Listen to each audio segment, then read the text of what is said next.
Salut à tous les amis, c'est Aken, j'espère que vous allez bien. J'ai une petite question à vous poser. Est-ce que vous appréciez les animés? Si c'est le cas, cette vidéo devrait vous intéresser. Si c'est pas le cas, on va quand même parler un petit peu d'horreur, donc vous devriez quand même être intéressé. Je vais vous parler d'une tragédie qui a touché le monde des animés, mais plus particulièrement ceux qui produisent les animés. Les amis, si cette vidéo vous plaît, n'hésitez pas à liker la vidéo, n'hésitez pas également à vous abonner à la chaîne. Et nous, on est parti pour se plonger dans la tragédie qui a touché Kyoto Animation.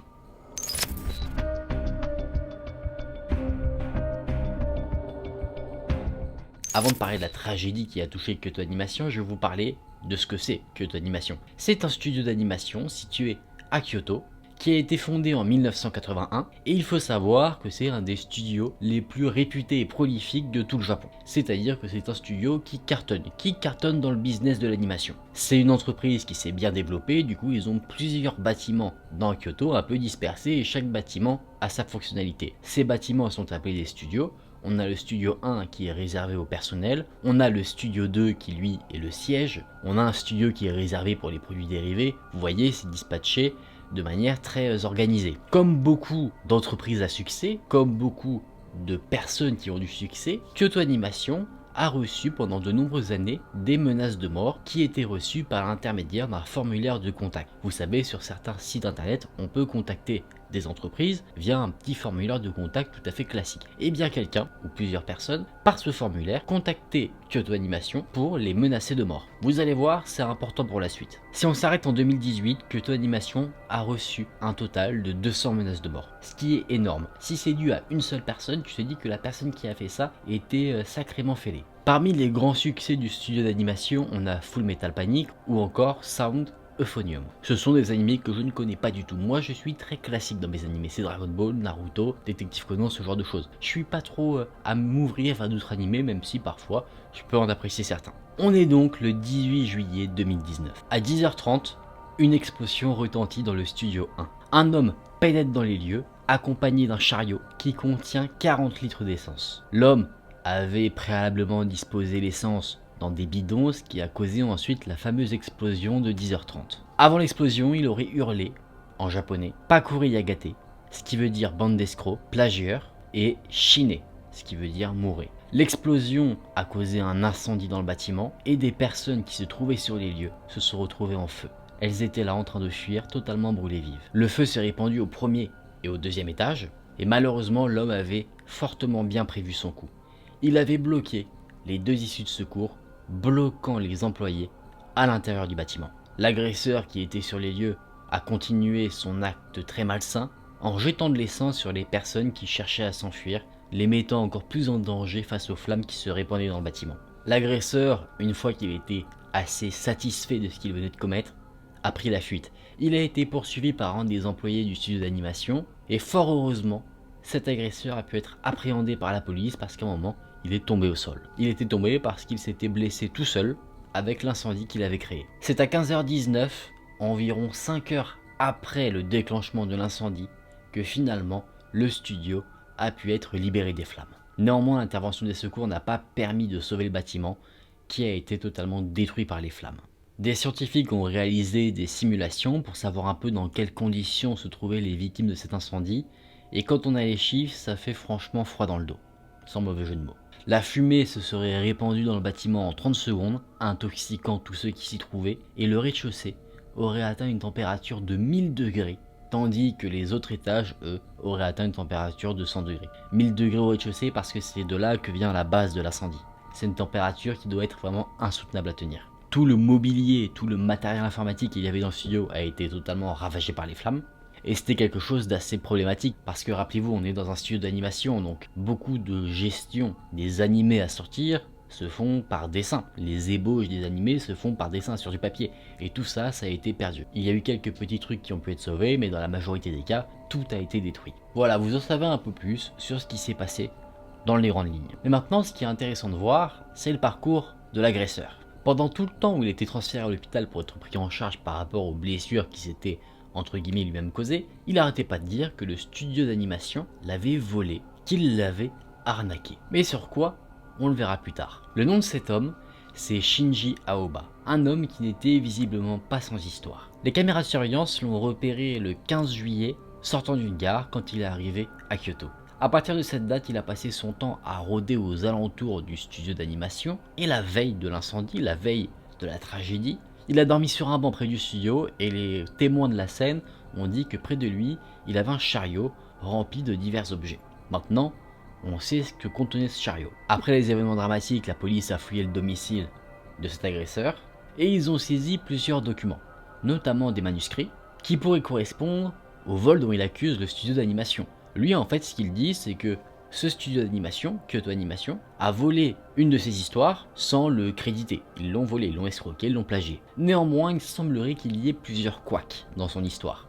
Il semblerait, selon les archives de Kyoto Animation, que les documents qui appartenaient à l'agresseur n'aient jamais été transmis à la société. Le seul truc qui pourrait potentiellement coller, c'est que oui, effectivement, ils ont reçu un roman, un autre roman que celui que la police avait saisi, qui venait bien de quelqu'un portant le même nom que l'agresseur et qui venait de la même adresse. Sauf que ce document avait un peu été mis aux oubliettes. Les gérants de l'entreprise ne l'ont pas lu, n'en ont pas discuté du tout.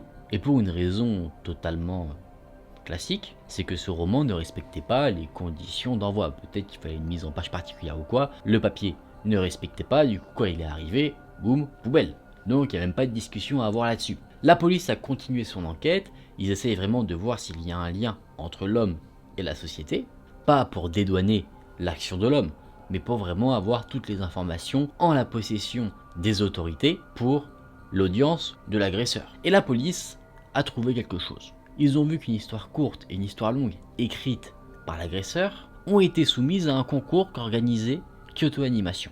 La police, après avoir trouvé ça, ils se sont attelés à étudier de nombreuses histoires en cours de production de Kyoto Animation, et ils ont clairement fait aucun lien entre ce que produisait Kyoto Animation et les histoires soumises par l'agresseur. En gros, les histoires n'ont pas été utilisées, donc il n'y a pas de vol, il n'y a rien. Donc la police se dit clairement que le mec il a inventé cette histoire de plagiat, de vol, juste pour se donner une sorte d'alibi, pour se donner une sorte de raison légitime à son acte. Et là la police va faire un lien, qui n'est pas avéré en soi, hein, mais ils font quand même le lien, ils se disent bah tiens, est-ce que ce mec là, ce serait pas celui qui faisait des menaces de mort à la société via le fameux formulaire de contact? C'est possible en soi, tu te dis après l'action qu'il vient de faire, pourquoi ce serait un homme différent qui aurait envoyé ce genre de message? Là ils n'ont encore aucune preuve.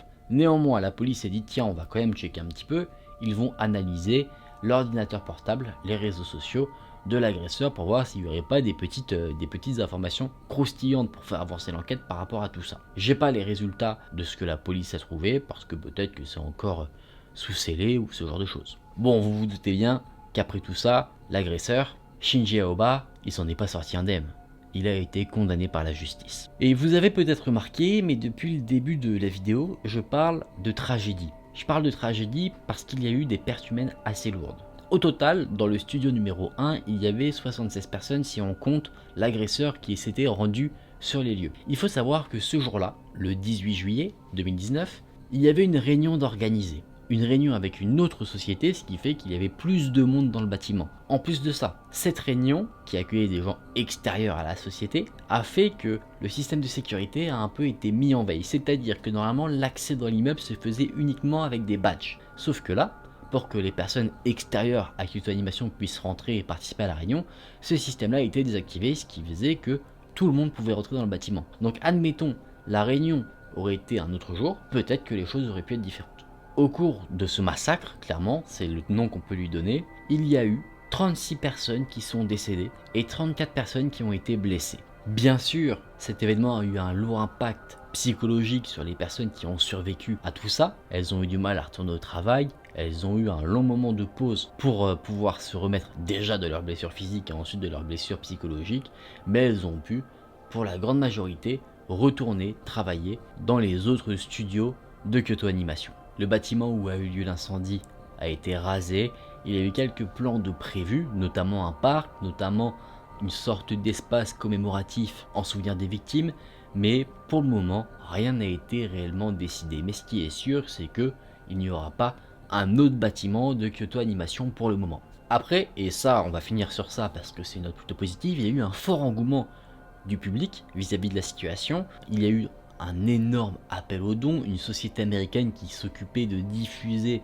les productions de ce studio d'animation sur le continent américain a ouvert une cagnotte en ligne qui a permis de récolter plus de 2 millions de dollars. Le gouvernement a mis en place des allègements fiscaux pour que la société puisse quand même se redresser. De nombreux magasins, que ce soit de jeux vidéo, des cinémas, plein d'acteurs du milieu du divertissement et même d'autres milieux se sont pas cotisés mais se sont donné la main pour mettre en place un mouvement pour avoir un maximum de dons pour aider au bon rétablissement du studio d'animation Kyoto Animation. Aujourd'hui, le studio a pu reprendre son activité. Ils ont prévu de relancer d'autres films d'animation. Ils en ont déjà relancé d'autres. Ils se sont pas arrêtés avec cet incendie, bien que ça ait été quand même un sacré coup dans le ventre.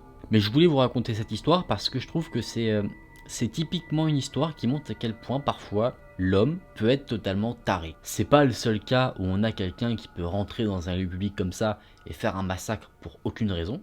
Là, dans ce cas de figure, on a une raison qui n'est pas valable. De toute manière, aucune raison n'est valable, mais vous voyez que l'agresseur, pour lui, il fait ça et c'est totalement légitime. Parce que pour lui, il se dit, ils m'ont volé, ils méritent que je fasse ça. Alors que quand tu te plonges un peu plus dans les faits, que tu étudies bien chaque détail de l'affaire, bah tu vois qu'en fait, non, la haine qu'il a à l'égard de Kyoto Animation n'a pas lieu d'être. Tu te dis, effectivement, on lui aurait volé son histoire. Sans aller jusqu'à l'incendie criminel, il aurait pu aller en justice, il aurait pu haïr du plus profond de son être Kyoto Animation et en rester là. Là, tu vois qu'il n'avait même pas de raison de haïr Kyoto Animation par rapport à ce qu'il disait. Et ça, c'est juste dingue. C'est vraiment juste incroyable. Les amis, on va se remettre dans une ambiance un peu plus chill parce que c'est pas une histoire forcément d'horreur, hein. Bien sûr, les gens qui ont vécu ça, ils ont vécu l'horreur, clairement, il n'y a pas d'autre mot. Voir des gens brûlés vifs, je pense que tu vis quelque chose comme ça, tu te dis je vais pas m'en sortir. Mais du coup, on va se remettre dans une ambiance plus chill pour débriefer de tout ça et conclure la vidéo. Les amis, sacrée histoire. C'est une histoire assez triste parce qu'il y a eu des pertes humaines.